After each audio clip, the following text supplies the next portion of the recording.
aqui nessa canção é que a chave do nosso coração é dele.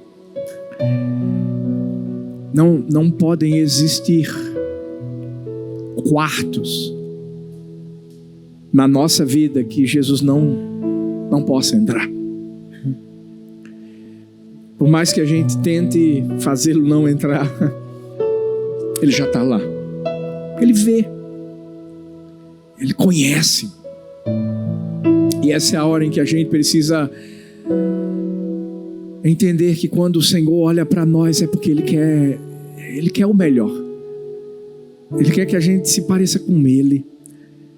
Ele quer que a gente viva a vida dele aqui na terra. E a pergunta que eu faço para mim, para você hoje é: como é que está a nossa vida? Quais são as atitudes que nós estamos tomando na nossa vida? E essas atitudes estão honrando o nome do Senhor? Uma das coisas que o Jalber falou aqui é que o mundo está muito egoísta. Quando ele estava falando sobre sermos generosos e abençoarmos os necessitados, 23 anos atrás, quando a Igreja do Amor começou, a Igreja do Amor não começou numa cidade com a renda per capita maravilhosa, não começou num local onde todos tinham condições financeiras maravilhosas, não. Foi numa cidade. Inclusive eu tenho gente aqui que mora em Olinda, que é lá da nossa Igreja do Amor de Paulista. Tem gente aqui que é da Zona Sul também, que é da Igreja de Zona Sul. Mas começou numa cidade que é considerada uma cidade dormitório. As pessoas dormem lá e trabalham em Recife. Uma cidade que era considerada a mais violenta do Grande Recife. Havia muitas precariedades. Mas quando começou lá porque eu sei que foi direção de Deus. E com 7 pessoas que entenderam que precisavam ser altruístas, amorosas, pensar no necessitado, abençoar o necessitado. Mesmo sem muitas condições, a gente começava a pensar assim: o que a gente pode fazer para abençoar, para dar, para entregar? E aí começou o PEP, um colégio de estudo para crianças que a maioria delas eram filhas de traficantes. As crianças não podiam ir para o colégio na idade que elas tinham e ficavam ao léu. E muitas dessas crianças podiam estar entrando no tráfico por causa dos seus pais. E a gente disse: vamos mudar essa situação. Vamos dar comida para elas, vamos dar um café da manhã para elas, vamos dar um almoço, vamos dar educação, vamos ajudar elas. E muita coisa foi fluindo e daqui a pouco surgiu algo que a gente chamou de Marcha do Amor. Marcha do Amor. Como é isso? É a gente, todo o terceiro, se não me falha a memória, eu acho que é o terceiro ou o último domingo, as pessoas separam, como o Jalber disse, comida, alimentos. Nós somos uma igreja em célula. Nós temos redes de células e cada rede faz uma campanha para conseguir o maior número de alimentos para abençoar a vida dessas pessoas. E a gente montava as cestas, até que um dia Tarta disse assim: não, vamos fazer o mercado solidário. Vamos dar mais dignidade para essas pessoas, vamos deixar elas escolherem o que elas querem. Outra coisa, vamos trazer algumas coisas supérfluas que as crianças, os filhos dessas pessoas não têm. E aí Mercado Solidário surgiu. Aí surgiu o Instituto de Identidade, que começou a abranger mais ainda, porque não era só com criança, era com mulheres, com tantas variedades de pessoas necessitadas que precisavam, sabe de quê? Altruísmo. Essa é a mentalidade de Deus, gente. entregar, dar. Mas a gente vive num mundo egoísta, com uma mentalidade de parasita. Você deve saber o que é que um parasita faz. Ele só quer consumir. Ele só quer o vem a nós. É o dar. Não há uma entrega. Apenas há uma retenção. A Bíblia diz que nós temos que nos parecer com Jesus. E Jesus não veio para receber, veio para dar. Deus amou o mundo de tal maneira que deu. Sempre foi isso. Jesus, quando veio, Ele estava dando, Ele estava servindo. Nós vivemos num mundo onde o egoísmo ou a mentalidade de parasita é tão grande, porque a maioria das pessoas estão pensando em si mesmas, na sua glória, na sua honra, no seu status, na sua posição, no seu crescimento, no seu benefício. Quando a palavra de Deus vai trazer um direcionamento diferente para mim e para você. Hoje, existe um texto da Bíblia lá em Filipenses 2, do versículo 1 até o versículo 6, que nós vamos estudar aqui. Uma carta que Paulo escreve a uma igreja que era muito boa, uma igreja que inicialmente teve um coração muito aberto para a generosidade, para a fidelidade, para o altruísmo, mas de repente, por conta de egos,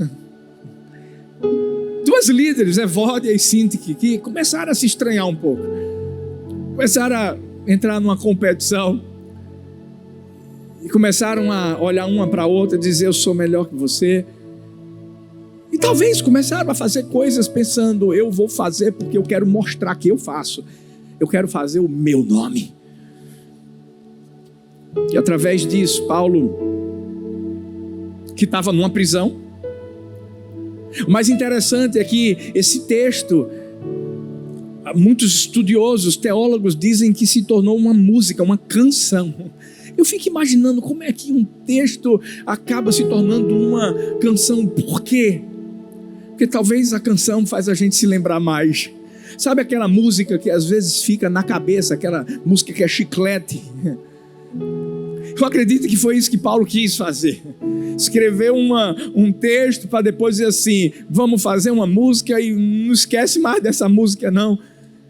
Para que vocês carreguem dentro de si o ensinamento que precisa ser colocado em prática. E aqui em Filipenses, Paulo começa de uma forma muito clara, porque é isso que tem que acontecer. Igreja é isso. Às vezes a gente alguns líderes têm medo de falar o que tem que falar quando sobe no púlpito. Aí pensam assim: não, vamos aliviar um pouquinho. Não, se falar isso, alguém pode ficar um pouco chateado.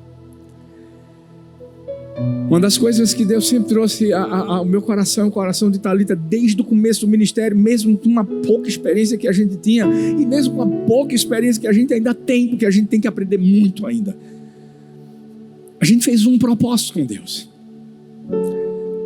sempre falar para quem for preciso a verdade, de forma transparente, direta, confrontadora, mas com amor, entendendo que a gente tem uma grande responsabilidade. Quando a gente subir lá, Deus vai dizer assim: vem cá, vocês dois, vocês falaram o que vocês tinham que falar, ou vocês ficaram com medo?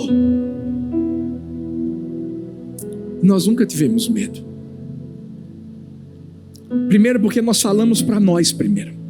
Toda mensagem é primeiro para a gente, depois para vocês. E uma mensagem, quando é pregada, ela é pregada para trazer transformação. Ela não é pregada para a gente dizer assim, mensagem maravilhosa, fui mais um domingo, bati minha carteirinha lá, glória a Deus, vou passar a semana toda agora tranquilo. Não, é para a gente ser transformado, é para ser confrontado, é para a gente na célula ouvir a mesma mensagem, mas agora de uma forma mais esmiuçada, para a gente poder ser mudado, porque esse é o propósito. E foi isso que Paulo fez. Na verdade, Paulo foi tão direto na mensagem que trouxe aqui, é como se ele dissesse assim, é isso que eu quero que seja colocado no meu coração e no seu. Ou a gente mata o ego, ou o ego nos mata. E quando o ego nos mata, mata a comunhão que a gente tem com Deus. E quando mata a comunhão que a gente tem com Deus, a gente deixa de se parecer com Deus. E você sabe com quem a gente começa a se parecer? Com o diabo. Hoje eu quero esmiuçar esse texto aqui. Começando aqui em Filipenses capítulo 2, a partir do versículo 3. E mostrando que a gente tem que ter cuidado com a mentalidade de parasita. De colocarmos os nossos interesses acima dos interesses dos outros. A mentalidade de querer sempre o dá, como Provérbios 30:15 diz, a sanguessuga tem 2 filhas, dá. Para de ter a mentalidade de que tudo gira em torno da nossa vida, do nosso eu, dos nossos desejos. Nós temos um modelo. O modelo de Paulo foi Jesus. E o nosso modelo não pode ser diferente. A Bíblia diz que Jesus se esvaziou de si mesmo. Jesus não começou sendo servo, ele era Deus. Mas ele assumiu a forma de servo para dar o maior exemplo para mim e para você. Hoje eu quero que você entenda qual é a mente que o céu resiste e qual é a mente que o céu celebra. Filipenses 2, versículo 3 e versículo 4, Paulo vai falar assim: nada façam por interesse pessoal ou vaidade, mas por humildade. Cada um considere os outros superiores a si mesmo. Cada um cuide não somente dos seus próprios interesses, mas também dos interesses dos outros. A primeira grande lição que a gente aprende aqui é que o ego é a raiz da mente que o céu resiste. O que é que muitas vezes está por trás de alguns comportamentos? Vamos nos perguntar hoje, por que eu faço isso? Talvez por interesse pessoal, talvez por vaidade. Essa palavra interesse pessoal no original significa ambição egoísta, motivação interior voltada para benefício próprio. E a palavra vaidade no grego literalmente significa glória vazia. Ou seja, se a gente tivesse que pegar esses 2 significados e juntá-los, o que a Bíblia está mostrando aqui é que uma mente que parece espiritual, mas ela está cheia de si e vazia de Deus.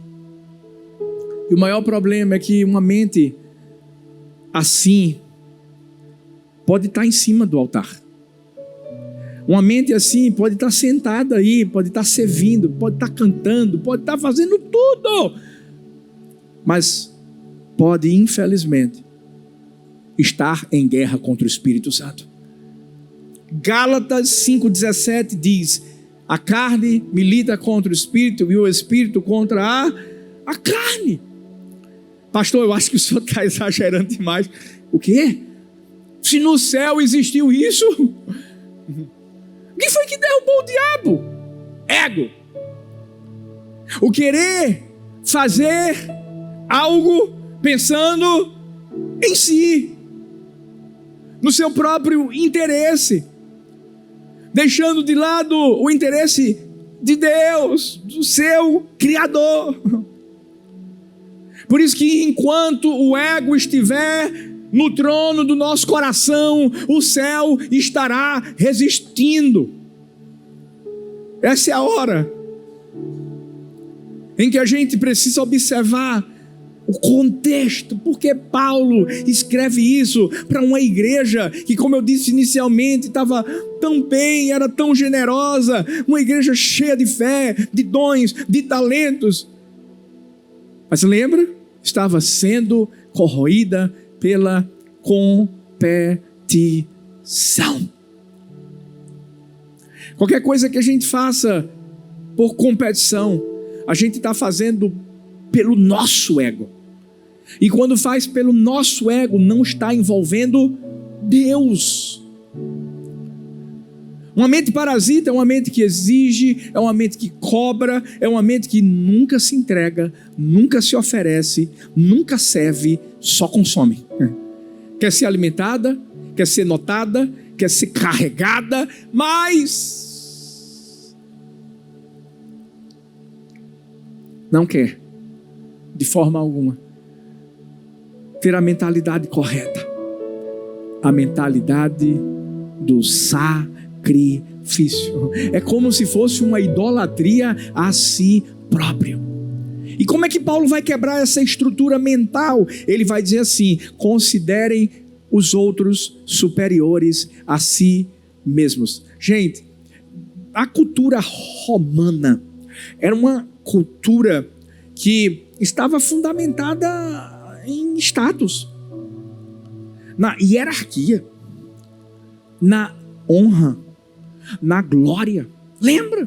Guerras, generais que chegavam com toda pomposidade, querendo a glória da conquista, e isso era passado para as pessoas.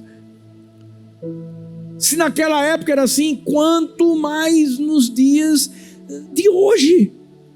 Isso é contracultural. Por quê? Porque o ego nunca quer descer. O ego quer os holofotes. O ego quer as luzes. O ego quer os aplausos, quer o controle, quer o trono. Mas a mente de Cristo começa onde o ego acaba. Porque a mente de Cristo é diferente. O verdadeiro evangelho faz um convite para mim e para você. E o convite não é para que nós nos sintamos importantes. O convite é para que nós venhamos morrer para nós mesmos. Lucas 9:23 diz, e é Jesus dizendo: negue-se a si mesmo, tome a sua cruz e siga-me. O verdadeiro evangelho não é sobre se encontrar, é sobre se negar. O verdadeiro evangelho não é sobre você subir, é sobre você descer. O verdadeiro evangelho escandaliza. Sabe por quê? Quando a gente está vivendo para nós mesmos e não para Cristo, nós estamos indo num caminho errado. Chegou a hora de recalcularmos a rota. Por isso que Paulo vai escrever para essa igreja. O que Paulo queria mostrar aqui é que o ego é um buraco sem fundo e só quem se esvazia pode ser cheio da verdade. A verdade de Deus. Hoje, o Espírito Santo de Deus quer arrancar o mal pela raiz. Eu quero fazer algumas perguntas para mim e para você hoje. Quantas decisões nós temos tomado baseadas em nós mesmos? Quantas vezes nós deixamos de servir por orgulho? Sabe por quê? Porque não era do jeito que você queria, porque não foi na hora que você queria, porque não foi na função que você queria. Sabe por quê? Porque você não foi valorizado como você queria. Talvez você diga assim: ah, pastor, não, calma, isso é carência. Não é carência, não. Isso se chama ego inflamado. E o que está inflamado precisa ser curado. Deus não negocia com o ego. Sabe o que é que Deus faz? Crucifica. Ou mesmo Paulo que disse: eu estou crucificado com Cristo e vivo, não mais eu, mas Cristo vive em mim. Aí tem gente que diz assim: eu quero servir, mas eu só vou servir quando o pastor me procurar. E quando ele me procurar, eu vou dizer tudo que eu já fiz em todos os lugares por onde eu passei. Porque aí ele vai ter que me colocar no lugar que eu quero. Parece que as histórias se repetem da nossa vida. Eu lembro que quando eu e Thalita estávamos na igreja lá dos meus pais, servindo, estrutura, tudo ok. De repente, nós fomos enviados para Paulista. E lá na nossa cabecinha, porque a gente nunca tinha ido para lá, a gente pensou assim: vamos para um lugar bem estruturado. Vamos para um lugar onde a gente vai ter mais liberdade de estar fazendo outras coisas. Bora lá. E quando a gente chega, 7 pessoas. Quando a gente chega, eu acostumado com o louvor, eu era do louvor, tocando, mudou tudo.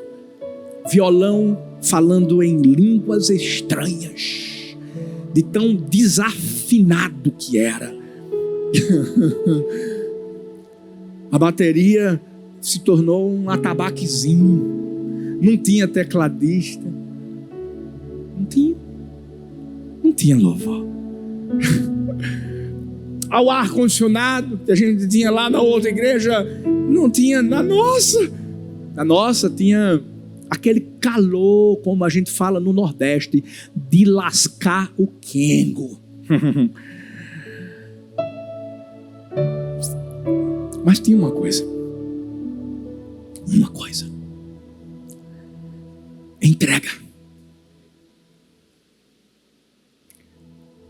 A gente não foi para lá como pastor.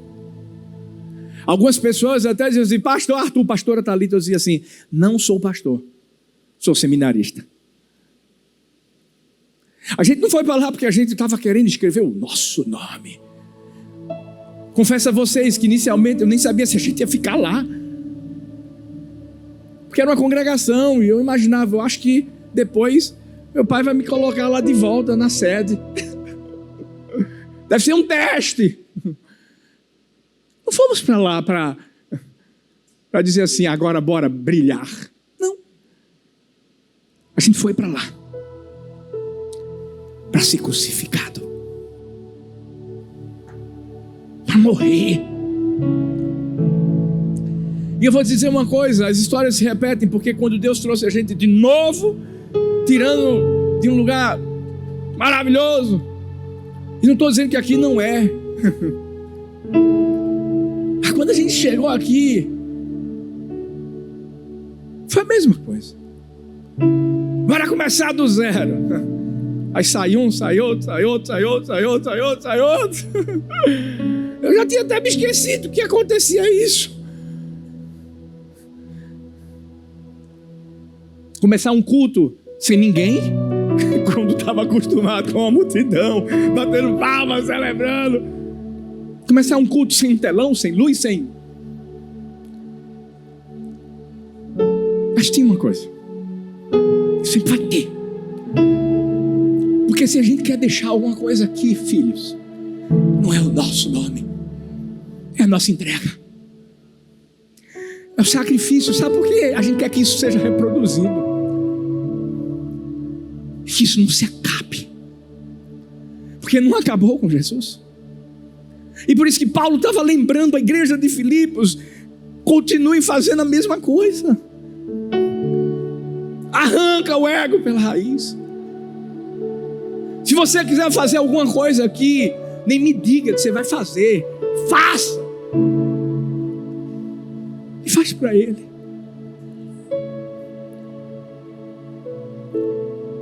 Faz olhando para Ele. Mesmo sem ninguém te ver, mesmo sem ninguém te celebrar, mesmo sem ninguém... Ei, tem alguém que está te olhando e tu não sabe o quanto de recompensa tem para a sua vida. Porque vem dele. Paulo queria mostrar isso para Evódia, para Sintique. Eu acho que se ele tivesse que pregar uma mensagem só para elas, ia ser: mulher, melhore. Né, meu amor? Mas a verdade é que eu e você, todos nós precisamos melhorar. Sabe por quê? Porque a igreja é do Senhor e vai crescer. Meu filhão Jalba disse que a gente tem um lugar para 900 pessoas. E eu sei, logo logo a gente está lá. Mas daqui a pouco esse lugar vai ficar pequeno e a gente vai para um maior. Daqui a pouco o lugar que vai ser maior vai ficar pequeno e a gente vai para um maior. Mas tudo é para a igreja do amor ser conhecida na América. Uou, pastor Arthur, pastora Thalita, liderança. Não. Sabe por quê? O lugar maior é lá. É no céu. Onde a gente vai continuar servindo, se entregando, honrando e dando aquele que é digno, porque nós não fazemos, como diz a Bíblia, nada para os homens, mas para Deus. Que o ego seja arrancado do nosso coração, que a mentalidade de parasita seja arrancada do nosso coração. Hoje é o dia de declararmos guerra ao ego. Hoje é o dia de ouvirmos a voz do Espírito Santo e a gente crucificar o nosso eu. E se antes eu ou você fizemos alguma coisa dizendo assim: deixa eu mostrar, deixa eu ver o que é que eu posso me beneficiar, deixa eu aparecer aqui, deixa eu ter os holofotes, que hoje seja o dia de quebrantamento do nosso coração. Sabe para quê? Para Deus olhar para a gente e dizer assim: agora sim, filho, agora eu posso te exaltar, porque você vai me exaltar. Por isso que vem a segunda grande lição de Paulo aqui. A mente de Cristo é a única que o céu reconhece. Filipenses 2, do versículo 5 ao 8 diz: seja a atitude de vocês a mesma de Cristo Jesus, que embora sendo Deus, não considerou ser igual a Deus. Que o ser igual a Deus era algo a que devia se apegar, mas esvaziou-se a si mesmo, vindo a ser servo, tornando-se semelhante aos homens. Depois de Paulo aqui denunciar a raiz do ego, ele vai agora apresentar o antídoto. O antídoto é a mente de Cristo. E o que ele está falando aqui não é: vamos lá, imita externamente Jesus. Não, o que ele está falando aqui é: deixa Jesus te transformar por dentro.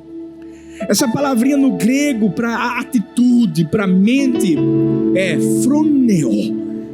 E o significado é um modo de pensar, disposição interior, intenção profunda. Paulo estava dizendo assim: eu não quero ver você sendo mudado no que você faz apenas, eu quero ver a mudança por dentro.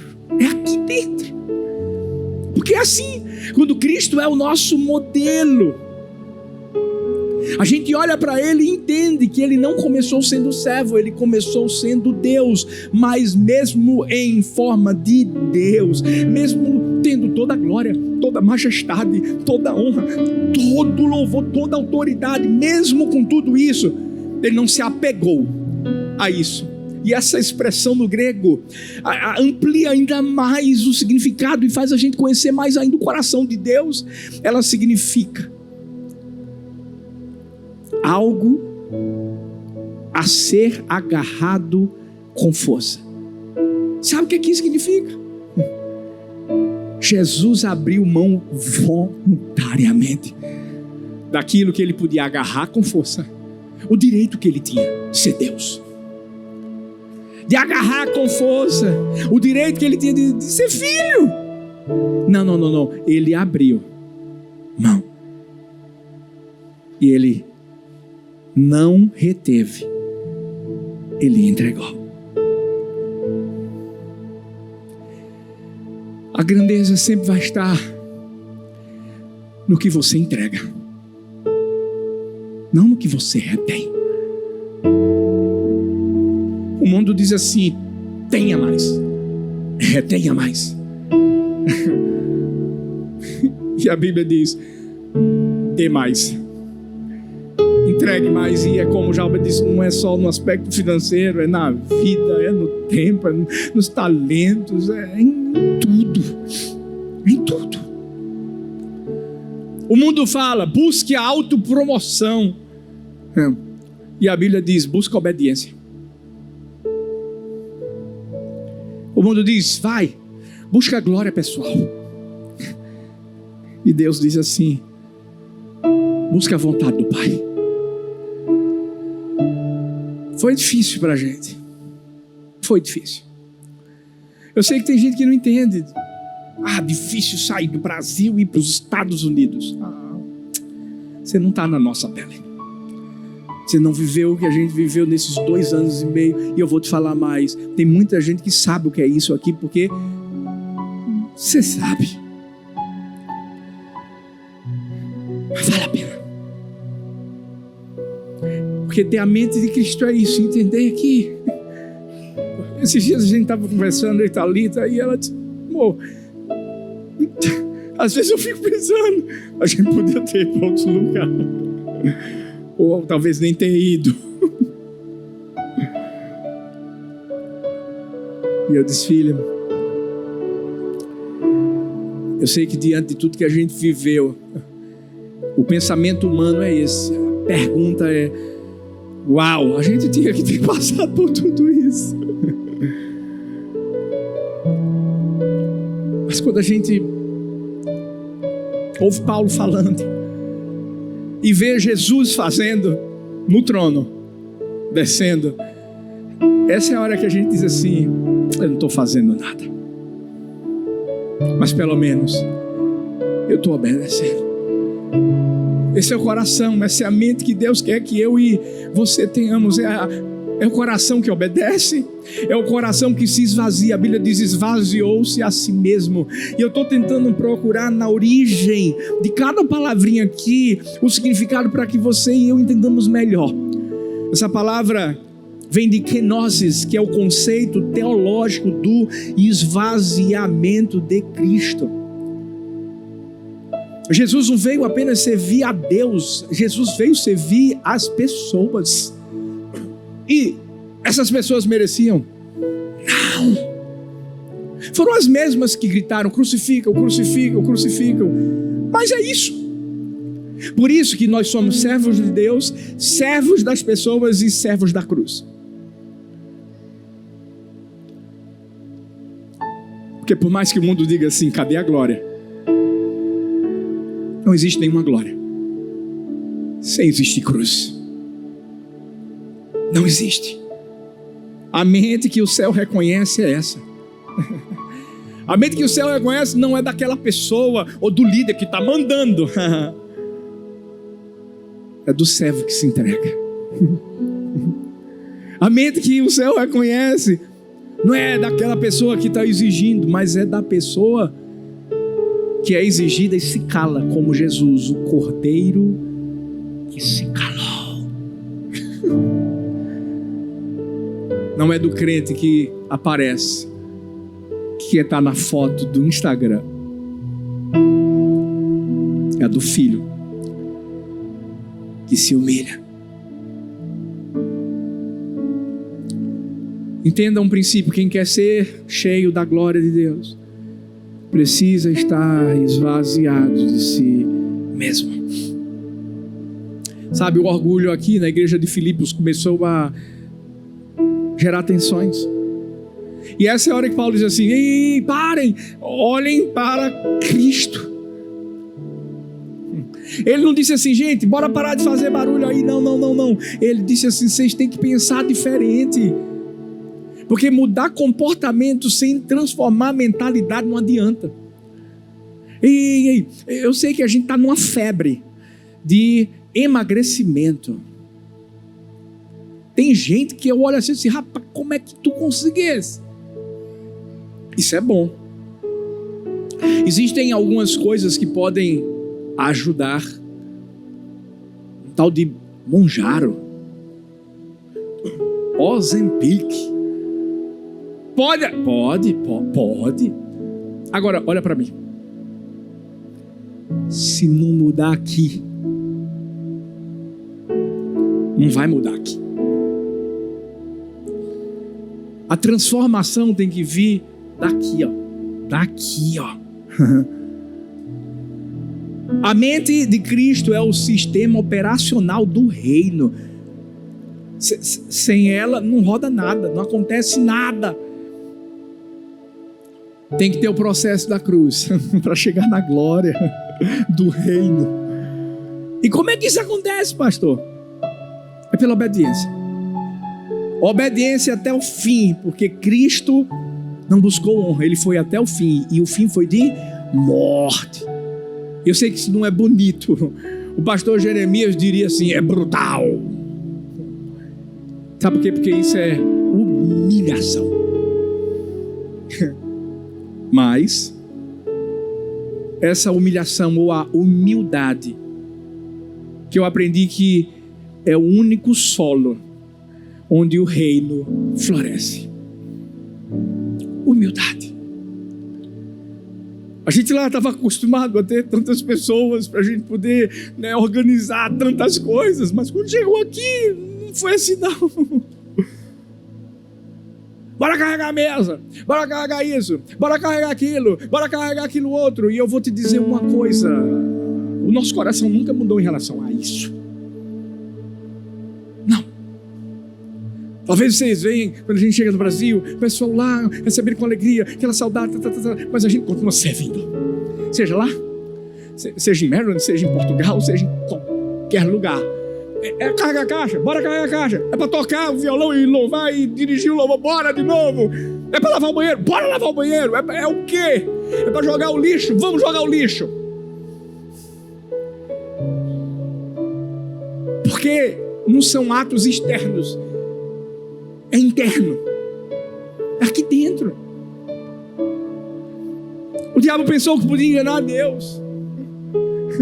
E por muito tempo ele estava fazendo as coisas do lado de fora, mas lá do lado de dentro ele pensava, ninguém sabe. Até que a casa caiu. E sabe por que cai? Seja na minha vida ou na sua, a Bíblia diz, Deus não dá a sua glória para ninguém. Qualquer coisa que eu ou você tentarmos construir para nós mesmos vai ser derrubado, como foi a Torre de Babel. Mas se você diz assim, Deus, eu quero fazer para ti, aí você começa a se esvaziar, você começa a se render, você abraça a cruz, não abraça o seu direito. Aí o que é que acontece? Aí Deus te honra, Deus te exalta, Deus te usa como nunca. Mas tem que carregar a mente de Cristo.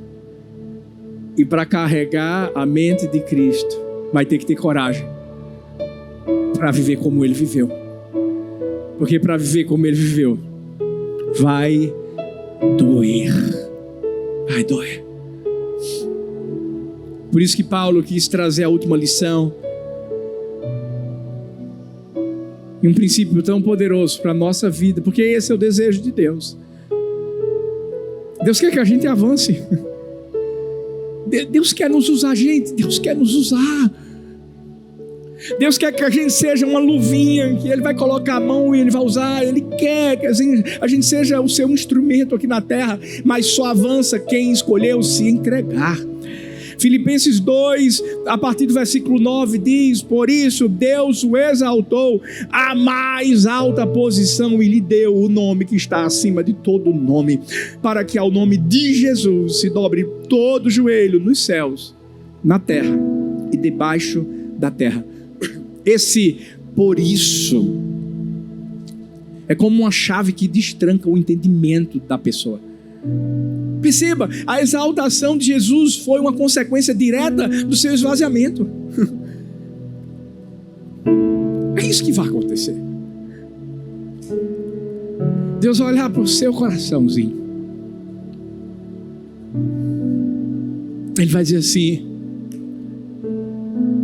ele tem a motivação correta. Eu vou usá-lo mais. Eu vou honrá-lo mais. Porque eu sei que quando ele estiver lá em cima, ele vai continuar aqui embaixo, junto de mim. A promoção do reino não vem com a autopromoção pessoal. Não, vem com a rendição. Se você pensa que o céu reconhece quem se impõe, que o céu reconhece quem... Não, é quem obedece. A Bíblia diz assim que Deus deu a Jesus o nome. Não foi Jesus, foi Deus.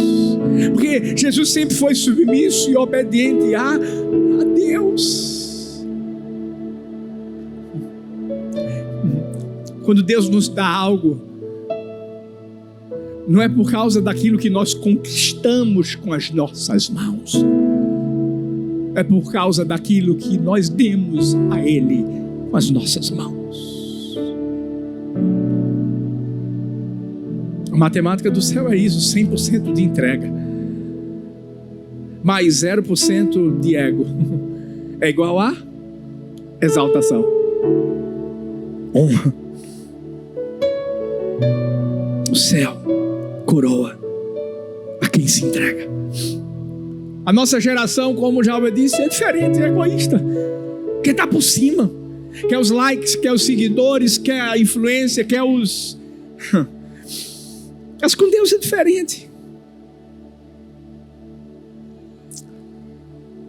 A Bíblia mostra que todo joelho vai se dobrar, toda língua vai confessar que Jesus Cristo é o Senhor, para a glória de Deus. E as pessoas não se dobrarão diante de um orgulhoso, se dobrarão diante de um humilde. De um humilde.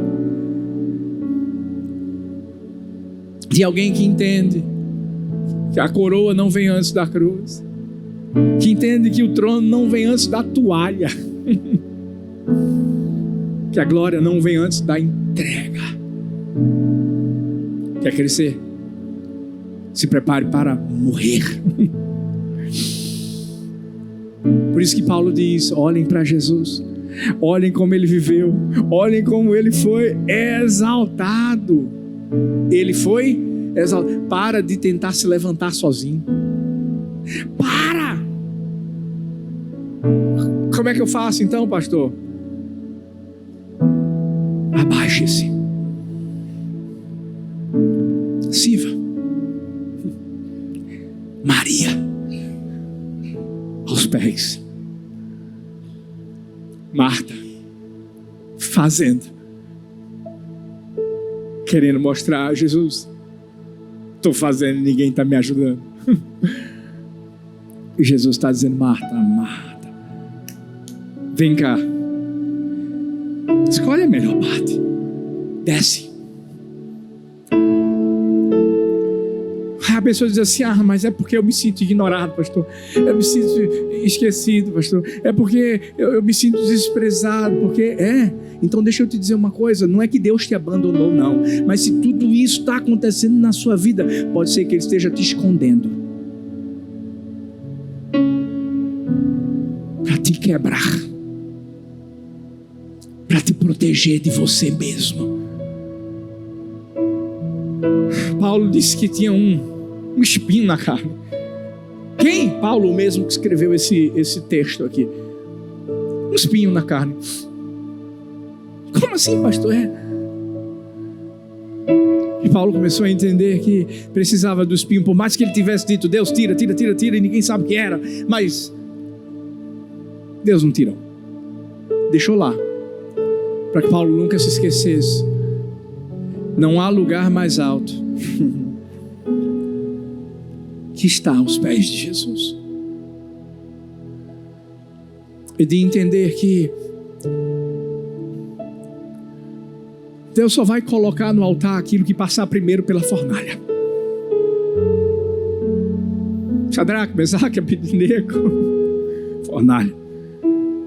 Daniel, cova dos leões. Hoje a decisão que a gente tem que tomar é: eu vou querer ser exaltado ou vou querer ser obediente? Qual é a mentalidade que eu vou escolher? De parasita ou de doador? Eu quero repetir esse trecho da palavra que a gente leu, porque eu quero que seja fixado no nosso coração. E repetir, sabe para quê? Para que a gente não se esqueça. A repetição gera a retenção. Filipenses 2,5 diz: seja a atitude de vocês a mesma de Cristo. Paulo não está dizendo assim, vem cá admirar Jesus, não. Ele está dizendo assim, vem viver como Jesus viveu. Vem pensar como ele pensou. Porque mentalidade de Cristo não é doutrina, gente. Não. É escolha diária. Não é algo humano, é algo divino. E hoje a gente aprendeu que a raiz da mente que o céu resiste é o ego. Que o modelo que o céu reconhece é o esvaziamento de Cristo. E que a única forma de crescer em Deus é através da obediência. Eu disse que esse texto se tornou um hino, mas é muito mais do que um hino, é um espelho, é um teste, é uma convocação para a minha vida e para a sua vida. Qual a decisão que nós vamos tomar nesse dia? Vamos entrar na guerra contra o orgulho ou não? E se você está dizendo assim, será que vale a pena? Olha para Cristo, que se esvaziou e que Deus o exaltou soberanamente. Por mais que ele estivesse na cruz, a cruz não foi o fim da história, foi o ponto de partida da exaltação eterna. Quando a Bíblia diz que Deus exalta os humildes, dá graça aos humildes, porque essa é a verdade. A semeadura é opcional, mas a colheita é certa. Hoje, que eu e você possamos dizer a Deus: Deus, tira o me dá da minha boca e coloca o eis-me aqui, o meu coração. Fique em pé no seu lugar, por favor. Eu aprendi que não adianta continuar se alimentando de tudo e de todos se nós não nos tornarmos pão para alguém. Como assim? Jesus é o pão do céu. Jesus quer que a gente o imite. Certo pastor, quando estava conversando com um líder jovem, ele fez uma pergunta para ele assim: você quer que Deus use você como Jesus foi usado? E aquele líder prontamente disse: claro. E o pastor disse assim: então esteja pronto para ser ferido como Jesus foi. A grandeza do reino nunca vem antes da entrega, sempre vem depois da cruz. Bonhoeffer disse: quando Cristo chama um homem, ele o convida para vir e morrer. A pergunta que eu faço para mim e para você hoje é: quem aqui vai se entregar como sacrifício vivo santo e agradável a Deus. É o nosso culto racional, como diz a Bíblia. E deixar que o ego morra e Jesus viva. Feche seus olhos. Vamos entoar essa canção. Que seja a nossa oração. Mais de ti, mais de ti, mais de ti.